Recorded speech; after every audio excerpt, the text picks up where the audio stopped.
진정한 삶, 승리하는 삶입니다. 진정한 삶, 승리하는 삶입니다. 라는 제목을 가지고 말씀을 전하도록 하겠습니다.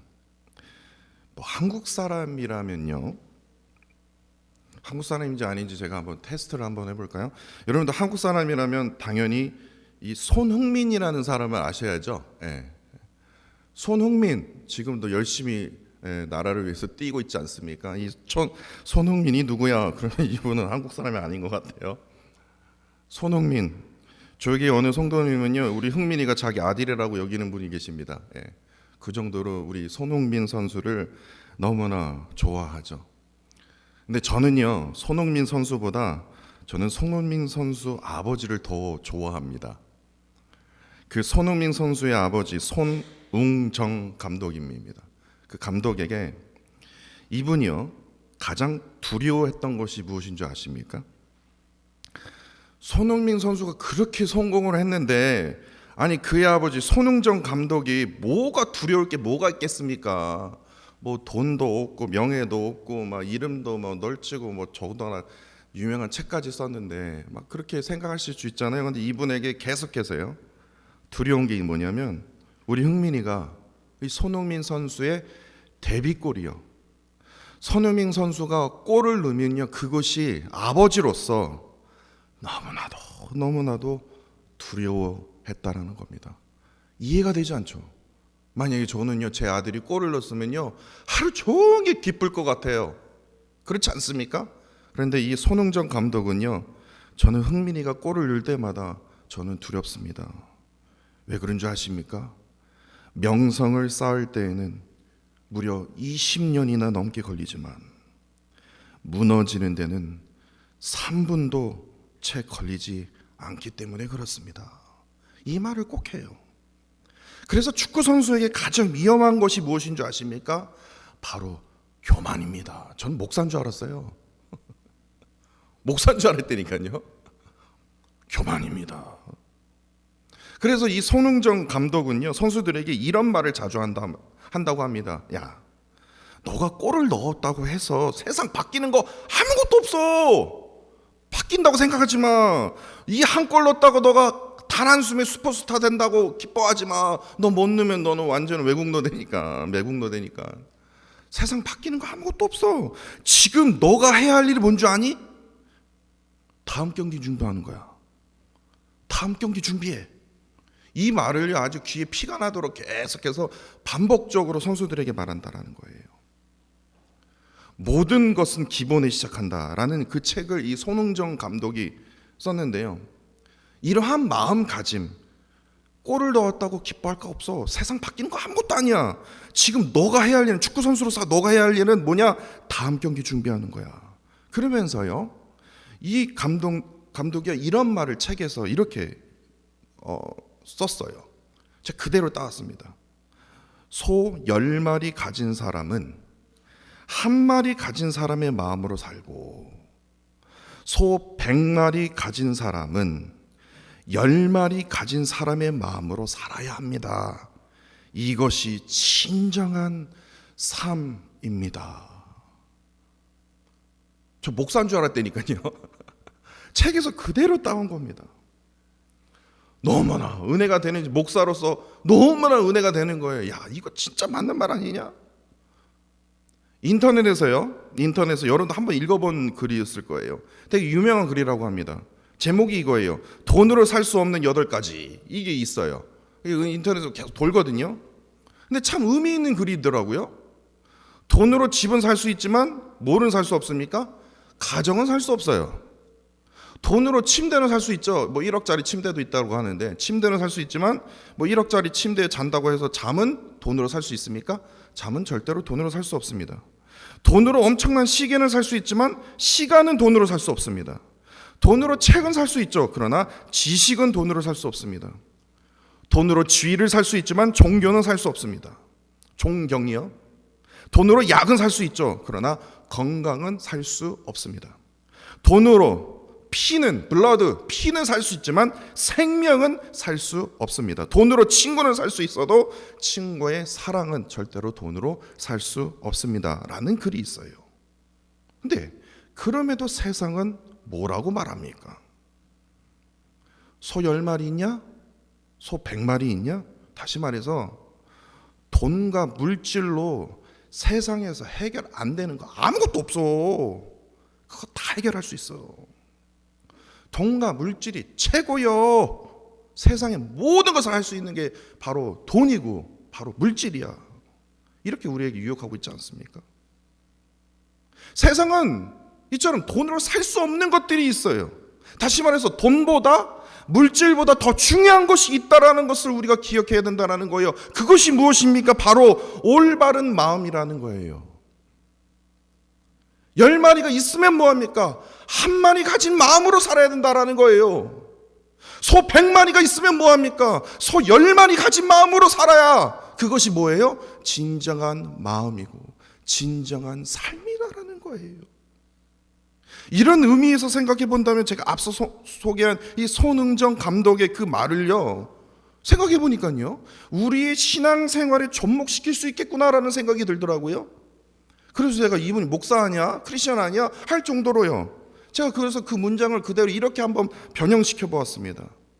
소 10마리를 가진 사람은 소 1마리를요 하나님께 온전히 드리는 마음으로, 감사하는 마음으로, 찬양하는 마음으로 살아야 된다는 거예요. 소 100마리를 가진 사람은 뭡니까? 소 10마리를 하나님께 온전히 드리는 마음으로, 감사하는 마음으로, 영광 돌리는 마음으로, 소 100마리가 있을까지 하나님의 그 인도하심이 없었으면 저는 이것을 가질 수 없습니다. 이러한 마음으로요 살아야 합니다. 왜냐? 이것이 진정한 신앙 생활이기 때문에 그렇습니다. 왜 그렇습니까? 신앙 생활은요, 우리가 복받기 위해서, 다시 말해서 하나님으로부터 복받기 위해서 우리가 신앙 생활을 하는 것이 아니라는 거예요. 오해하지 마십시오. 복받기 위해서 신앙 생활을 하는 게 아닙니다. 하나님의 마음을 깨닫고 하나님께 우리의 마음을, 비록 정결하지 못하고 연약한 마음일지라도 그 마음을 뭐합니까? 예배를 통해서, 말씀을 묵상함을 통해서, 하나님과의 깊은 대화를 통해서 우리의 마음을 드리는 것이 무엇입니까? 진정한 신앙 생활이다라는 겁니다. 왜 그렇습니까? 저 김여한 목사가 저렇게 말했으니까 저렇게 그냥 따라야지, 그게 아니라 신명기 30장 6절 말씀에 하나님께서 우리에게 이렇게 말씀해 주셨습니다. 네 하나님 여호와께서 내 마음과 내 자손의 마음에 할례를 베푸사 너로 마음을 다하여 뜻을 다하여 내 하나님 여호와를 사랑하게 하사 너로 이를 통해서 마음을 드릴 때, 마음을 다해서 하나님을 사랑할 때 너에게 영원한 생명을 얻게 하실 것이다. 그토록 하나님께서는 너의 마음을 원하신다. 사무엘상 16장 7절에요. 사무엘은요 계속해서 사람의 겉모습을 보았거든요. 근데 그 겉모습을 보았던 그 사무엘에게 네가 보는 것은 사람과 같지 아니하니 사람은 외모만 보거나 그러나 나는 뭡니까? 중심을 본다. 사람의 마음을 본다. 왜냐? 나는 사람의 겉모습을 원하는 것이 아니라 사람의 마음을 원하거든. 잠언 23장 26절입니다. 솔로몬에게 이렇게 말합니다. 내 아들아, 내 마음을 내게 주면 안 되겠냐? 너의 마음을 나에게 주면 안 되겠냐? 내 눈으로 내 길을 즐거워할지어다. 뿐만 아니라 수많은 구절에서요, 하나님께서는 우리에게 원하시는 게 무엇이냐면 너의 마음을 나에게 주면 안 되겠니? 너의 마음을 나에게 주면 안 되겠니? 그렇기 때문에요, 하나님과 이 마음을 주고 받는 것이 바로 참된 신앙 생활이다라는 겁니다. 복받기 위해서 이 자리, 이 시간에 우리가 예배를 드리는 것이 아니라, 내 자식이 잘 되고 내 뭔가 그냥 대박 터지기 위해서 지금 이 자리에 있는 것이 아니라 내 마음, 이 연약한 마음 주님 아시죠? 지금 하나님 붙들기 위해서, 하나님의 그 권능의 오른손을 붙들기 위해서 이 자리에 나왔습니다. 하나님, 지금 참으로 힘든 마음이지만 참으로 두려운 마음이지만 지금 그런 마음을 가지고 이 자리에 나왔습니다. 하나님, 이러한 마음 하나님께 바칩니다. 지금 이런 마음을 가지고 지금 여러분들 이 자리에 오신 거 아닙니까? 그렇게 참된 신앙 생활에는요, 반드시 하나님의 마음에 집중해야 된다라는 겁니다. 참된 신앙 생활은요, 반드시 하나님께 나의 마음을요 온전히 바치는 데에서부터 시작해야 된다라는 겁니다. 왜냐하면 제가 말해서가 아니라 성경에서 보듯이 하나님께서는요, 비록 더러운 마음일지라도, 두려운 마음일지라도, 연약한 마음일지라도 그러한 마음을요 하나님께서 그토록 간절히 원하시기 때문에 그렇습니다. 이런 의미에서 오늘 본문을 보시면요, 사도행전 24장 27절, 오늘 본문이요 24장 27절에 벨릭스 총독이 나옵니다. 그리고 사도행전 25장 9절에서는요 벨릭스 총독이 아니라 베스도 총독이 나옵니다. 근데 이 벨릭스 총독, 베스도 총독에게 이 두 사람은요 뭐 친한 사이도 아닙니다. 아는 사이일지 몰라도 친한 사이는 아니에요. 제가 나중에 말씀드릴게요. 근데 이 두 총독에게는 딱 하나의 공통점이 있었습니다. 무엇이냐면 오늘 24장 27절, 25장 9절에서요 하나같이 무슨 입을 맞춘 것 같이요, 친하지도 않으면서 정치적으로 견해가 다르면서도 뭡니까? 하나같이 뭡니까? 유대인의 마음을 얻고자 했다라고 성경은 기록하고 있습니다. 그런데요, 신기한 것은 무엇인 줄 아십니까?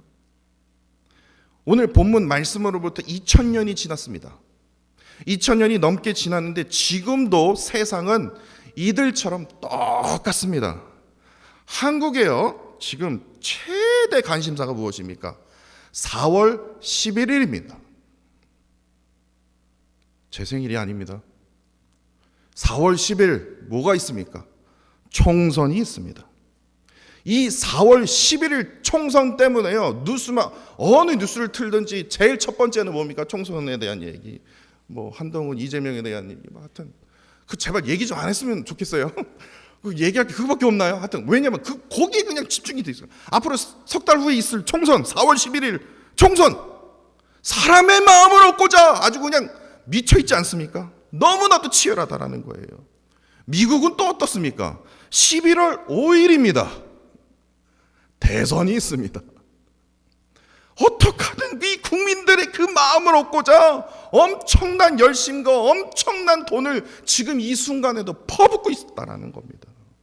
다시 말해서 미국뿐만 아니라 한국뿐만 아니라 온 세계가요 뭐예요? 인간의 마음, 사람의 마음을 얻고자 엄청나게 노력을 하고 있다는 거예요. 상상할 수 없는 돈을 퍼붓고 있다는 거예요. 그렇다면 여기서 우리가 반드시 물어야 할 질문이 있어요. 세상은요 사람의 마음을 얻고자 미쳐 있습니다. 세상 사람들은 사람의 마음을 얻고자 얼마나 노력을 하고 있는지 몰라요. 그렇다면 사람의 마음을 얻고자 했다면 그 사람의 마음에는 무엇으로 구성이 되어 있냐고요. 그걸 알아야 되지 않습니까? 그렇지 않습니까? 특히 다시 말해서 오늘 본문을 보자면요, 오늘 본문에 벨리스 총독도 그렇고 베스도 총독이 동일하게도 유대인의 마음을 얻고자 했다라면 그 유대인의 마음, 다시 말해서 이 사도 바울을 고소하는 이유는 무엇입니까? 이 사도 바울을 죽이기 위해서요. 지금 이 두 총독에게 지금 유대인들이 강력하게 고발하고 있는 이 유대인의 마음이 어떻게 구성이 되어 있냐고요. 그 구성된 마음을 알고 지금 그 유대인의 마음을 지금 얻고자 지금 노력하고 있는 것입니까? 라고 우리가 물을 수 있기 때문에 그렇습니다. 이러한 질문이 생기더라고요. 그랬더니 아주 쉽더라고요. 로마서 1장 29절로 31절에 있더라고요. 쉽게 이해를 돕기 위해서 현대인 성경으로 그 버전으로 제가 읽어드리겠습니다. 그들은, 인간의 마음입니다. 그들은 온갖 부정, 아닙니다. 손 들어보세요.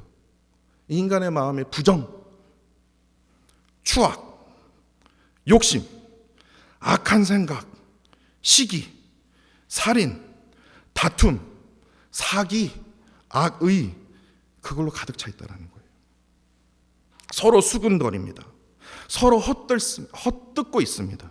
존경하는 게 아니라 헛뜯어요. 그리고 하나님을 미워하고 건방지고 교만하여 자랑하고 악한 일을 꾸며내고 부모에게 불순종하고 미련하여 신의도 없고 인정도 없고 무자비합니다. 이게 바로 오늘 본문의 유대인들이 가졌던 마음입니다. 뿐만 아니라 어느 누구도 부인할 수 없는 나 자신, 지금 내가 이 말을 지금 전하고 있는 저 또한 부정하고 악의로 가득 차고 거짓말하고, 이게 뭐예요? 인간이 가진 마음이라는 겁니다. 앞서 말씀드렸듯이요, 진정한 선수라고 말한다면, 진짜 선수라고 말한다면요, 스스로 교만하지 않기 위해서 늘 초심으로 돌아가야죠. 초심으로 돌아가서 뭐합니까?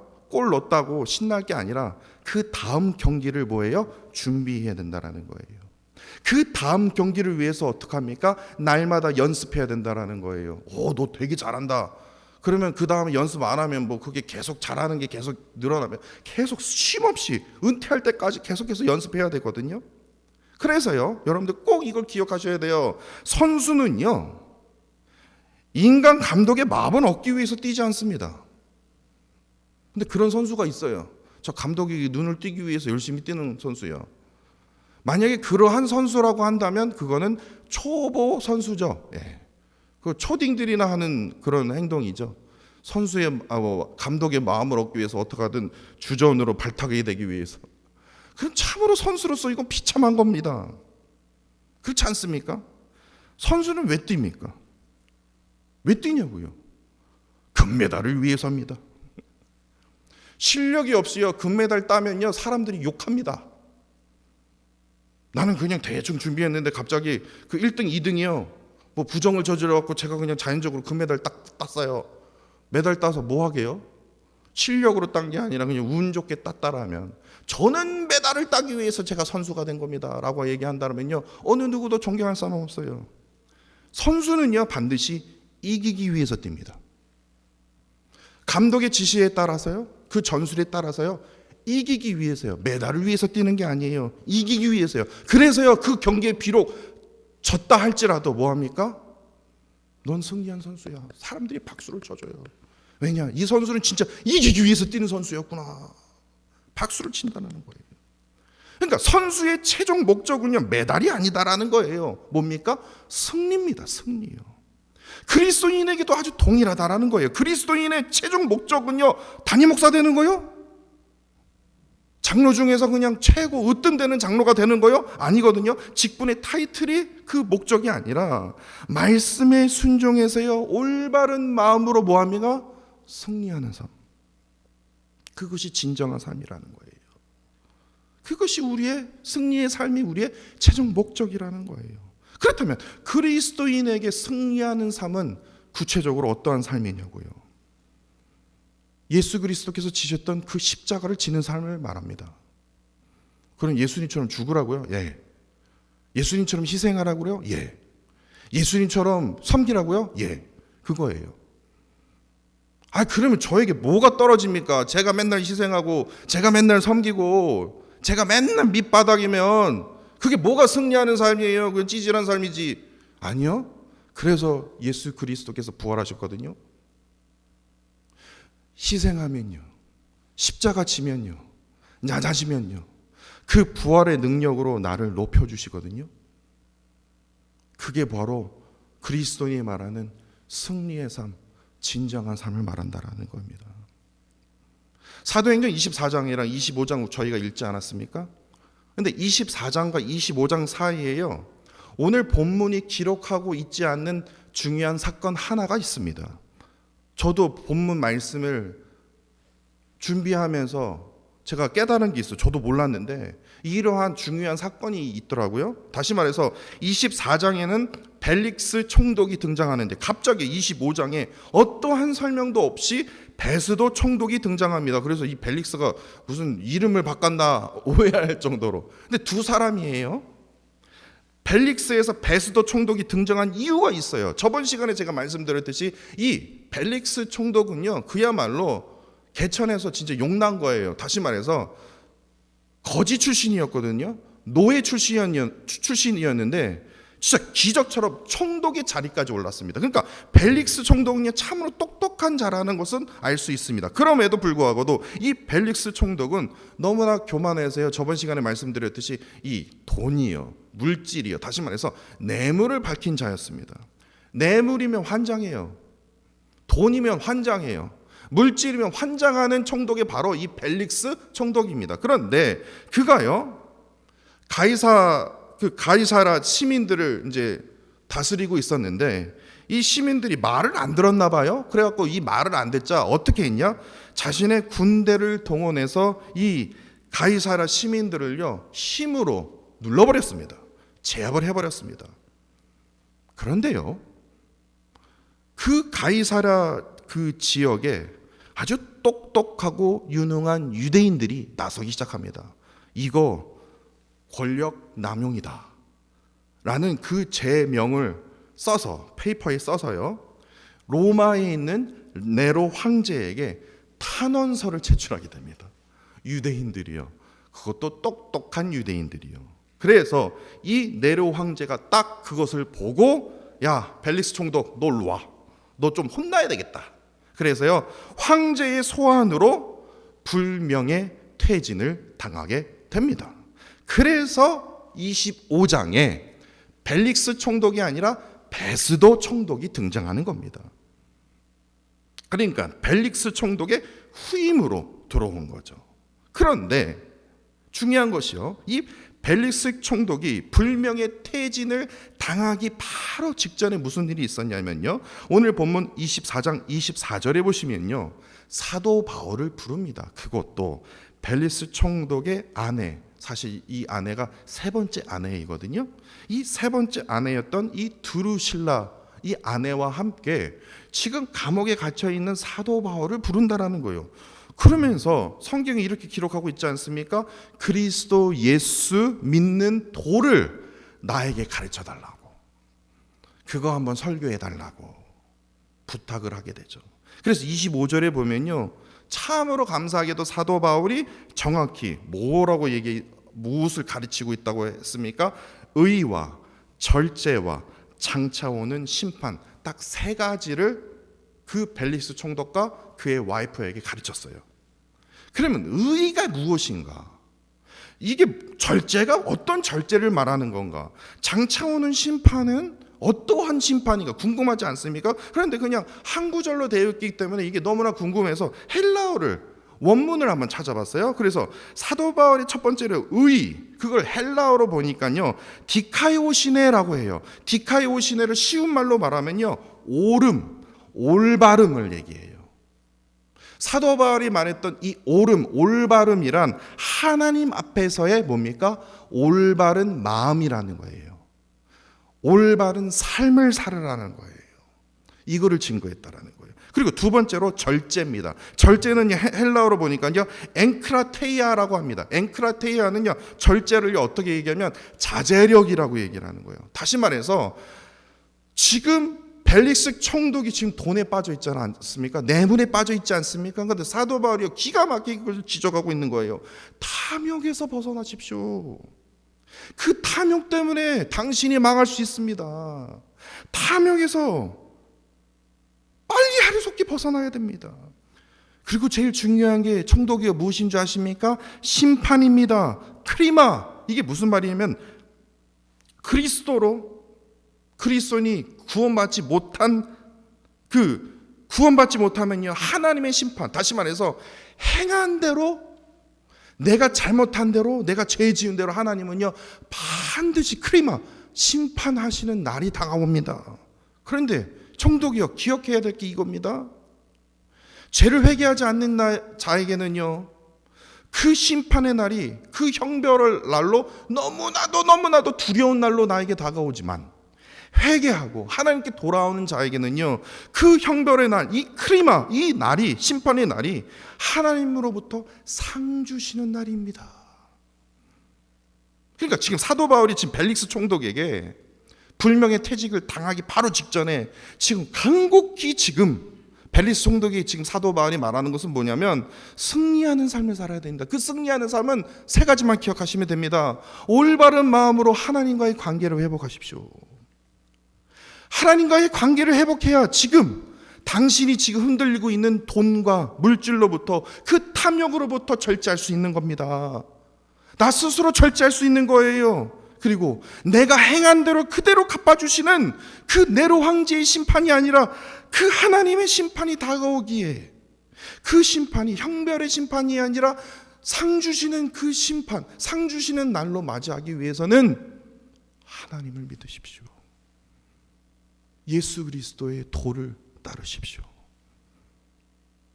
이거예요. 십자가의 도, 다시 말해서 부활의 능력으로 다시 새로운 삶을 살아야만이 승리하는 삶을 살아갈 수 있는 겁니다. 이렇게 사도 바울이요, 그냥 일반 교인이 얘기한 게 아니라 사도 바울이요, 직접 이러한 메시지를 벨릭스 총독에게 간곡히 얘기했다라는 거예요. 그런데 벨릭스 총독은 끝내 하나님을 향해서 그의 진정한 마음을 드리기보다는 뭐예요?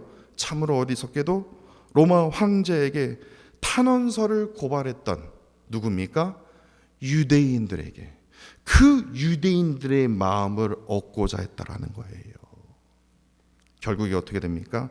벨릭스는요, 스스로 망하는 길을 걸어갔다라는 거예요. 그래서 오늘 본문에는요, 참으로 어리석은 자가 바로 누구냐?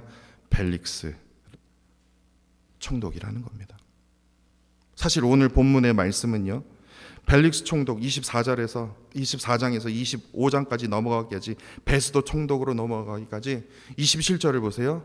어떠한 시간이 지났습니까? 본문 말씀은 금방 지나가지만 무려 2년이라는 세월이 지나갔습니다. 다시 말해서 사도 바울은요, 2년 동안 복음을 전해야 되는데, 내가 할 일이 얼마나 많은데 2년 동안 아무것도 하지 못하고 감옥에서 2년 동안 꼼짝없이 감옥에만 갇혀 있다라는 거예요. 그렇기 때문에 오늘 본문은요, 어떻게 보면요, 지금 벨릭스와 베스도 총독은요, 그냥 막 날뛰면서 자기의 마음대로 행하는데, 유대인들도 막 날뛰면서 마음대로 하는데, 오직 사도 바울만 어떡합니까? 감옥에서 가만히 있는 거예요. 너무나 무기력한 사도 바울을 우리가 느낄 수 있다라는 거예요. 그러나 오늘 본문을 자세히 보면요, 저는요, 하나님의 마음을 깨닫게 되었습니다. 하나님의 마음이요. 벨릭스 총독과 베스도 총독이 그냥 잔머리를 굴리면서, 더욱이 이 유대인들은요, 어떻게 하든 저 사도 바울을 죽이기 위해서 막 잔머리를 쓰고 있는 그 암울한 상황에서 사도 바울은 진짜 답답하네. 하나님 뭐 하십니까? 이게 아니라, 그러한 상황 속에서도요, 하나님의 마음, 하나님의 그토록 간절한 마음을 오늘 본문 말씀을 통해서 저는 발견하게 됐다라는 거예요. 이를 통해서 그 하나님의 마음을 깨달은 이 사도 바울이요, 하나님을 향한 분명한 목적을 지금 증거하고 있다라는 거예요. 사도 바울은요, 베스도 총독에게요, 2년이 지난 그 다음이요, 자신이 분명한 목적을요, 사도행전 25장 11절 후반절에서 이렇게 말하고 있습니다. 내가 가이사께 상소하노라. 여기서 가이사란 바로 지금 로마에 있는 황제를 뜻합니다. 그 황제를요, 가이사라고 얘기를 하거든요. 저는 황제에게로 가겠습니다. 다시 말해서 사도 바울은 예루살렘으로 가지 않겠습니다. 저는 지금 로마 시민권자이기 때문에 로마 황제가 있는 그 로마로 가서 제가 당당히 재판을 받겠습니다 라고 요구하고 있다는 겁니다. 이 말은 저는 어떻게든 살아야 합니다, 이게 아니에요. 왜 가이사라로 가겠습니다 라고 말한 이유는 뭐냐면, 하나님의 마음이 지금 로마에 있거든요. 사도행전을 읽어보신 분들은 아실 거예요. 하나님의 눈이 지금 어디에 있습니까? 로마에 있거든요. 다시 말해서 지금 하나님께서요, 그토록 로마 시민들의 그 마음을 원하시고 계신다라는 것을 사도 바울이 알고 있었거든요. 내가 비록 죄인의 본분으로 내가 로마로 갈지언정, 내가 마지막 내 생애를 로마에서 보내야 되겠구나. 왜냐? 하나님의 마음이, 하나님의 눈이요, 하나님의 온 시선이 지금 어디로 향하고 있다는 거예요? 로마로 향하고 있다는 거예요. 그래서 결국에요, 자신이 주의 복음을 위해서 나의 마지막 생애를 가감히 던질 곳이 어디냐? 바로 로마라는 거예요. 로마의 심장이라는 거예요. 이것을 지금 오늘 본문이 증거하고 있다는 거예요. 여러분들 한번 생각해 보십시오. 벨릭스 총독에 이어서 베스도 총독으로 넘어가기까지 무려 2년 동안요, 감옥 속에서요, 사도 바울은 아무것도 할 수 없었습니다. 이러한 상황 속에서 사도 바울의 마음이 어떻겠습니까? 두려웠겠죠. 내가 언제 죽을까? 사도 바울은 2년 동안 아무런 기도를 해도 아무런 응답이 없는 그 상황에서 그가 눈을 떠왔을 때 주변은 뭡니까? 캄캄함. 그 캄캄함에 그 절망이 가득했다라는 거예요. 세월이 무슨 2달도 아니고요, 석 달도 아니고 무려 2년 동안 감옥에서요, 무슨 보신탕을 먹었겠습니까? 뭘 했겠어요? 감옥에서 무슨 편안한 침대가 있겠습니까? 세월이 가면 갈수록 뭡니까? 자신의 몸은 날로 약해져 가고 있었을 것입니다. 이러한 상황이었다라는 거예요. 그럼에도 사도 바울은요, 어떡하든 하나님의 마음을 깨닫기를 원했다라는 거예요. 하나님의 마음을 간절히 알기를 원했다라는 거예요. 하나님의 시선이 어디 있는지, 하나님의 마음이, 하나님의 눈이 지금 어디로 향하고 있는지를 2년 동안 사도 바울이요, 계속해서 고민하고 결국에 깨달은 게 그거예요. 내가 가이사께 상소하노라. 하나님, 나를 로마로 보내주옵소서. 지금 하나님의 마음과 하나님의 눈과 하나님의 시선이 지금 로마로 향하고 있지 않습니까? 나의 마지막 생에 로마에서 끝내고 싶습니다. 하나님의 마음이 향한 곳에, 하나님의 눈물이 있는 곳에, 내가 그곳에 거하기를 원합니다. 그래서 어떻게 합니까? 그야말로 하나님께서요, 부활의 능력으로 그의 눈은 절망으로 가득 찼고 그의 마음에는 뭡니까? 두려움으로 가득했지만 부활의 능력으로 사도 바울을 붙들어 주심으로 로마를 향한 하나님의 그 마음을 이 베스도 총독에게, 유대인들에게 당당히 외칠 수 있다라는 겁니다. 그 당당히 외칠 수 있었던 그 놀라운 은혜를 바로 오늘 주신 말씀을 통해서 하나님의 그 은혜를 발견하게 된다라는 겁니다. 비록 사도 바울이요, 로마로 향하는 그 길이 앞으로 살펴보겠지만요, 참으로 험한 십자가의 길이었습니다. 그러나 그 험한 십자가의 길이었음에도 불구하고도 하나님께서는요, 사도 바울과 늘 함께 해주셨다라는 거예요. 그렇기 때문에 그 사도 바울은요, 비록 죄인의 몸으로 로마에 갈지언정 언제나 그에게 승리하는 진정한 사도의 삶을 오늘 성경이요, 기록하고 있다라는 겁니다. 우리가 이 찬양을 불렀죠. 나의 마음이 하나님 아버지의 마음을 알아. 내 모든 뜻이 누구의 뜻이요? 하나님 아버지의 뜻이 되기를 원합니다. 나의 온몸이 하나님 아버지의 마음을 알아. 이를 통해서 내 삶이 세상에서 진정으로 승리한 삶이 되기를 간절히 원합니다. 오로지 인간의 마음을 얻고자 했던 참으로 어리석은 이 벨릭스 총독, 베스도 총독의 삶이 아니다라는 거예요. 사도 바울처럼요, 내가 어떠한 상황 속에서도요, 어떠한 마음을 우리가 깨달아야 됩니까? 하나님의 마음을 깨달아야 된다는 겁니다. 하나님이 향한 그 시선으로 우리의 눈이 향해야 된다는 거예요. 그렇다면요, 하나님께서는요, 오늘 본문에 사도 바울에게 임했던 것처럼 부활의 능력으로 진정한 삶, 승리의 삶을 우리에게 허락하여 주신다라는 겁니다. 오늘 이 시간 이 자리에 하나님의 음성이 들리지 않습니까? 내가 너의 마음을 원한다. 너의 지친 마음을 안다. 너의 그토록 갈급한 마음을 내가 안다. 지금 그 마음을 하나님께서요 나무라 간절히 원하시고 계신다는 겁니다. 말씀을 통해서 지금 하나님이 나를 찾아주시는 그 음성이 들리지 않습니까? 저도 여러분들 앞에 울고 싶지 않습니다. 설교하면서요 하나님께 다짐해요. 하나님 저 안 울게요. 제발 좀. 저 진짜 창피해요. 저 진짜.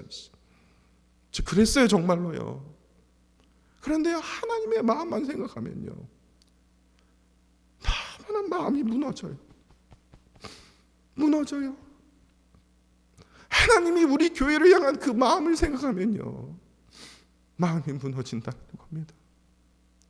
하나님께서요 우리 루이벨 교회 성도들을 향한 그 마음을 생각하면요 감사하죠. 기쁘죠. 근데 슬퍼요. 왜냐? 지금도 우리의 마음을 그토록 찾고 계시거든요. 말씀을 통해서, 길을 통해서 여러분들의 마음을 지금 찾고 계시거든요. 이를 통해서 여러분들이 부활의 능력으로 승리하는 삶을 지금 진정으로 원하시고 계시거든요. 부활의 능력입니다. 사도 바울처럼 우리 다시 일어설 수 있습니다. 다시 회복할 수 있다라는 거예요. 하나님께 나의 마음을 드리십시오. 비록 그 마음이 두려운 마음일지라도, 비록 그 마음이 염려로 가득 찬 연약한 마음일지라도 하나님께 그 마음을 드릴 때 하나님께서는 반드시 오늘 본문의 사도 바울처럼요 부활의 능력으로 우리를 다시 일으켜 세워주셔서 승리하는 삶, 진정한 삶을 우리에게 허락하여 주실 것입니다. 이러한 은혜를 누리는 저와 사랑하는 성도 여러분들이 되시기를 간절히 원합니다.